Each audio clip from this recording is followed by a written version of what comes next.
Gente, satisfação enorme estarmos aqui em sintonia novamente para avançarmos com o nosso conteúdo bimestral. Lembrando que com esse bate-papo de hoje, basicamente nós já temos a possibilidade aí de encaminharmos o desfecho do nosso conteúdo bimestral.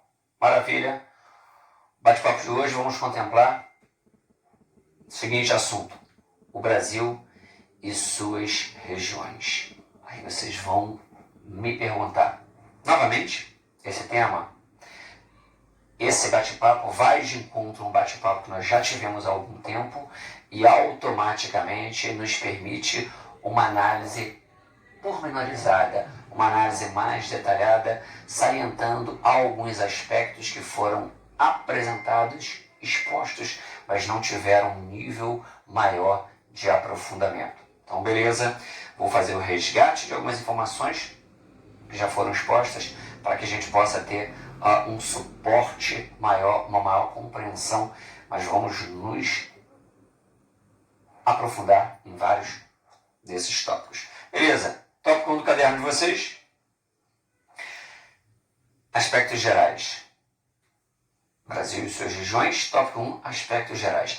Aspectos gerais que nos remetem a algumas características. Bem, se nós estamos falando do Brasil, é de suma relevância que a gente tenha a seguinte percepção: há uma heterogeneidade ampla de aspectos físicos e socioeconômicos. Vamos também inserir nessa questão de socioeconômicos a vertente cultural. Então nós percebemos facilmente que o Brasil apresenta uma grande amplitude de aspectos naturais, questão dos físicos, solo, clima, relevo, vegetação. Além disso, percebemos que não há uma padronização de hábitos, costumes, valores, tradições. As regiões se apresentam com aspectos muito peculiares, com características próprias. E isso faz com que o Brasil seja visto como um país muito diferente de grande parte dos países existentes no globo. Vamos avançar e vamos nos deparar com um aspecto que, de certa forma, está atrelado ao primeiro, mas deve ser analisado de forma tópica. Um país de ampla extensão territorial, um país de dimensões continentais. Estamos falando de um país que se coloca no cenário global como um dos países de maior extensão territorial do globo. Ótimo. Diante disso, teríamos a percepção de que 47, vamos trazer essa realidade para o nosso continente, América do Sul. Opa, estamos falando de um país que ocupa 47% aproximadamente da América do Sul. 47% aproximadamente da América do Sul é Brasil. Não estamos falando de um país diminuto, não estamos falando de um país que é facilmente compreendido. Estamos falando de um país que precisa ser esmiuçado, analisado. Em que vertente eu quero caminhar? Eu vou caminhar nessa direção, eu vou ver um Brasil. Eu quero caminhar num outro sentido, eu descobrirei um outro Brasil. E isso nos remete à ideia de diferentes Brasis existindo de forma concomitante, de forma conjunta. Brasil esse que nos remete a um terceiro tópico. O seu processo de ocupação ocorre de forma muito heterogênea.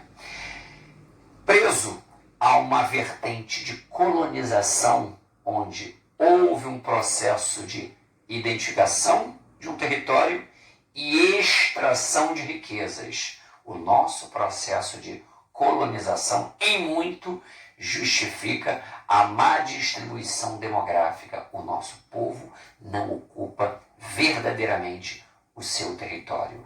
Existe uma ampla ocupação litorânea e isso e grandes vazios demográficos numa faixa interiorana. O interior precisa ser ocupado.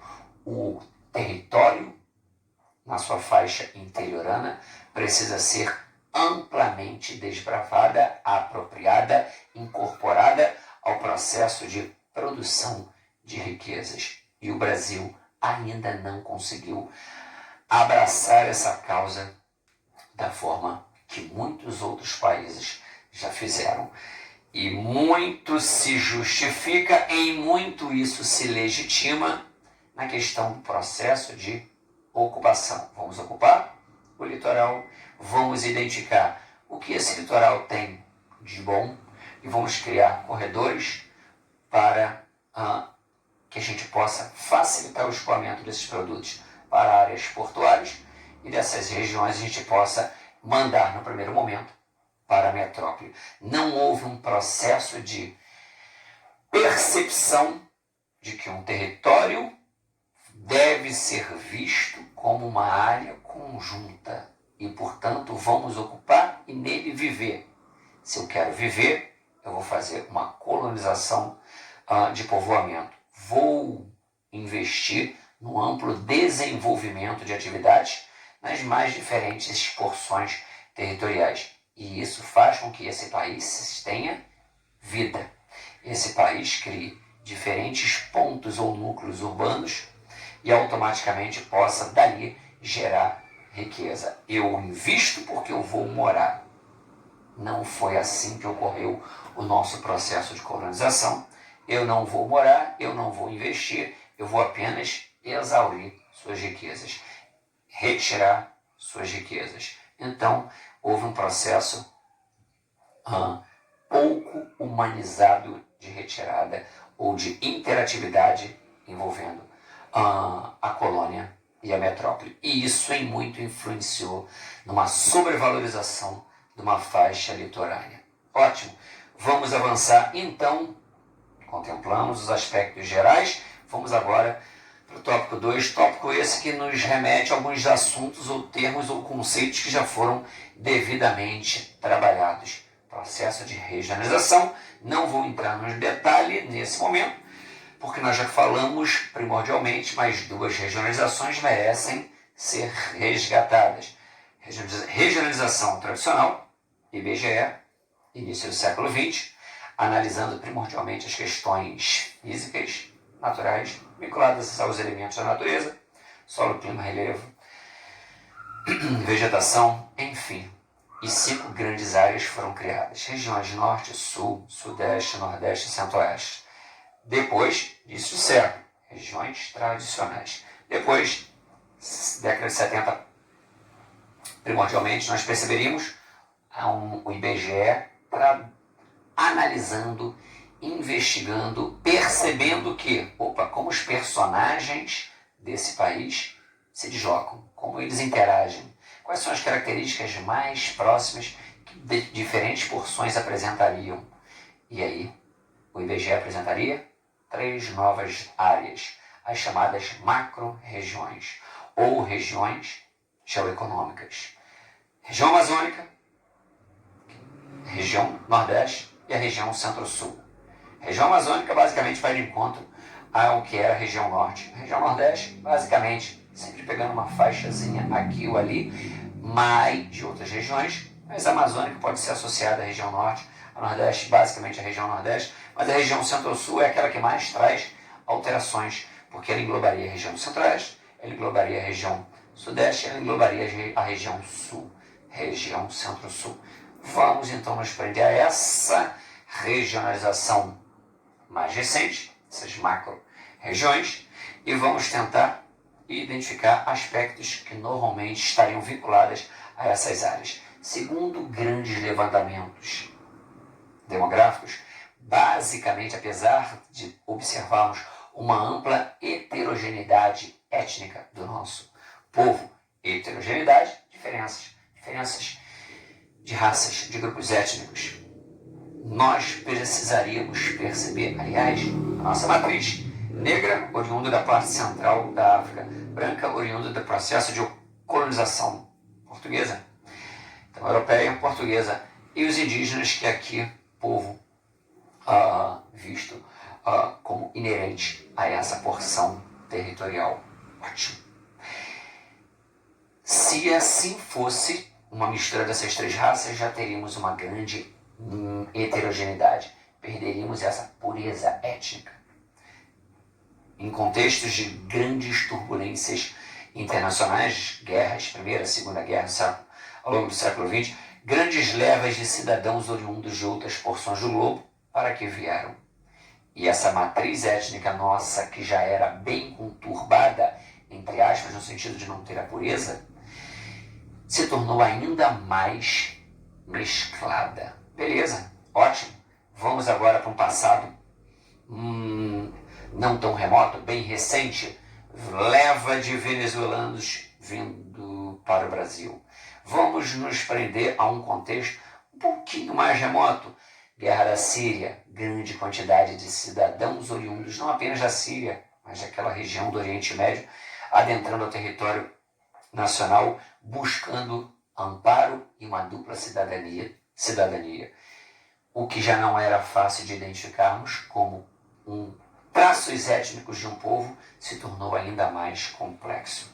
Ótimo. Mas, segundo levantamentos do IBGE, nós perceberíamos facilmente quando vamos em direção à região Nordeste, que é aquela região que consegue apresentar de uma maneira mais categórica o perfil etnia negra se apresentando. Ótimo.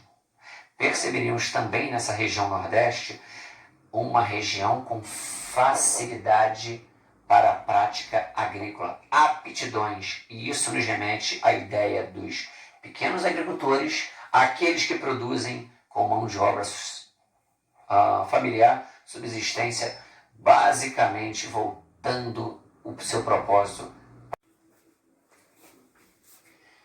Bem, gente, uma pausazinha ali, acabou a memória. Vamos lá, avançando, estávamos conversando sobre a região Nordeste, contemplando essa como uma macro-região, e segundo levantamentos do IBGE, é aquela que apresentaria em larga escala ou em maior proporção a etnia negra. Então, etnicamente, os negros se colocam de forma mais categórica ou estariam mais vinculados à região Nordeste. São observados em todas as diferentes regiões, porque voltando àquilo que já tínhamos conversado, a característica primordial do nosso país é a mistura, a heterogeneidade. Isso que faz com que o Brasil seja um país ímpar no mundo. Perceberíamos também características específicas vinculadas à questão econômica.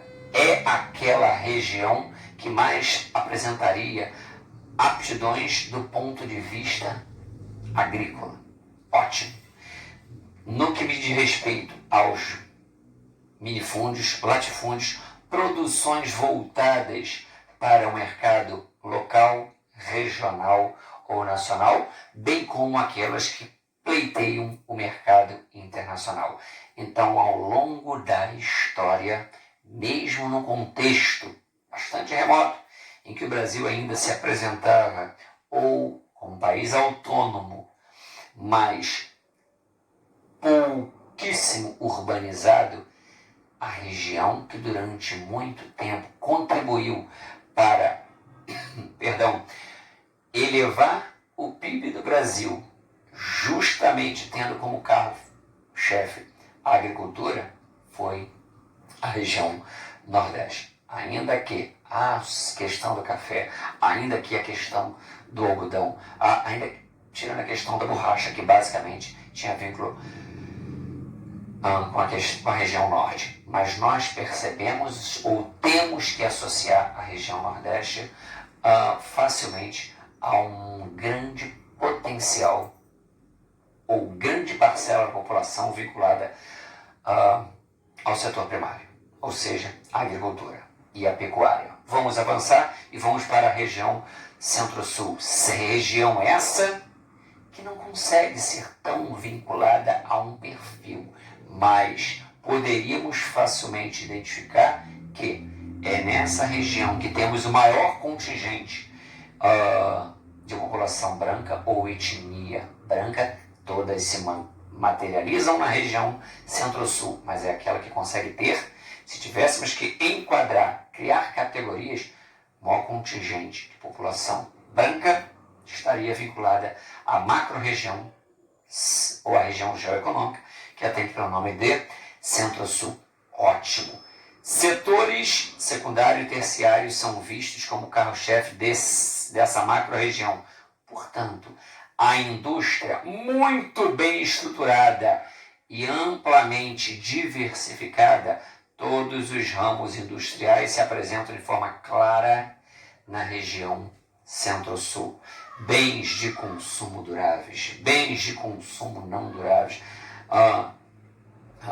bens de construção, aqueles gêneros, aquilo que a gente basicamente chamaria de indústria leve, a indústria alimentícia, a indústria farmacêutica, normalmente se colocam de forma categórica na região Centro-Sul. E diga-se de passagem, é aquela que apresenta a melhor condição de infraestrutura, aparato tecnológico e logística que favoreça o escoamento de sua produção. Portanto, além de ser essa região aquela que apresenta os melhores indicadores socioeconômicos, que nós chamaremos de IDH, Índice de Desenvolvimento Humano, um critério criado pela ONU e que visa medir, quantificar, mensurar, analisar a qualidade de vida através de indicadores sociais, taxa de analfabetismo, expectativa de vida, índice de mortalidade infantil e econômicos, PIB, PNB, renda per capita, ou seja, Produto Interno Bruto, Produto Nacional Bruto, a renda por pessoa. Todos esses indicadores se colocam de forma mais contundente na região Centro-Sul. É, portanto, o coração financeiro do país. Vamos avançar e vamos para a região amazônica. Grande vazio demográfico. Essa região estaria diretamente atrelada à população indígena ou diretamente vinculada a povos que tiveram pouca heterogeneidade, pouca mistura de raças e automaticamente os traços indígenas são muito fortes. Todas as outras etnias também se apresentam, mas nós não percebemos uma ampla miscigenação nessa região. É fácil identificarmos populações, povos com pureza étnica ou com traços indígenas muito marcantes. Ótimo. Percebemos uma área a ser ocupada, uma área a ser desbravada. Isso não representa retirada da floresta. Isso representa, por exemplo, a incorporação vinculada ao ecoturismo, atividades que possam promover o extrativismo vegetal e, portanto, a floresta de pedântolo cru, a indústria de fármacos extraídos devidamente da floresta, ou seja, nós perceberíamos uma ampla investigação de todo o aporte genético que existe na floresta, a ponto de trabalharmos não em cima da alopatia, mas em cima da homeopatia, fármacos feitos a partir de ervas extraídas do seio de uma floresta equatorial, uma floresta latifoliada, uma floresta nos moldes da floresta amazônica. Então, a gente perceber, é uma área de grande vazio demográfico, a taxa de ocupação é muito abaixo da média nacional, não percebemos um setor secundário e um setor terciário tão atuante, percebemos basicamente atividades vinculadas à mineração, à extração de madeiras, à agricultura que se coloca de forma muito na borda das grandes manchas verdes, as grandes áreas de florestas, essa agricultura bordejando, além da questão da própria pecuária. Então é uma área que estaria ainda com características muito específicas e que, de certa forma, poderia contribuir em larga escala para incrementar o PIB, Produto Interno Bruto, do país, fazendo com que o país crescesse de forma ainda mais responsável, porque não podemos destruir a floresta, e cabe ressaltar que nos últimos anos taxas de desflorestamento têm sido identificadas na Amazônia de forma colossal, e não é desse progresso que estamos falando na capacidade de identificarmos o potencial de macro-regiões e atuarmos de forma que esse potencial seja explorado a fim de elevar a qualidade de vida do seu povo. Então, fechamos aqui essa análise, sabendo que dentro em breve algumas atividades serão solicitadas no intuito de aprofundarmos esse bate-papo. Beleza? Forte abraço, saudade muito grande e em breve a gente vai estar em sintonia da maneira presencial. Uma oração com Deus. Até mais.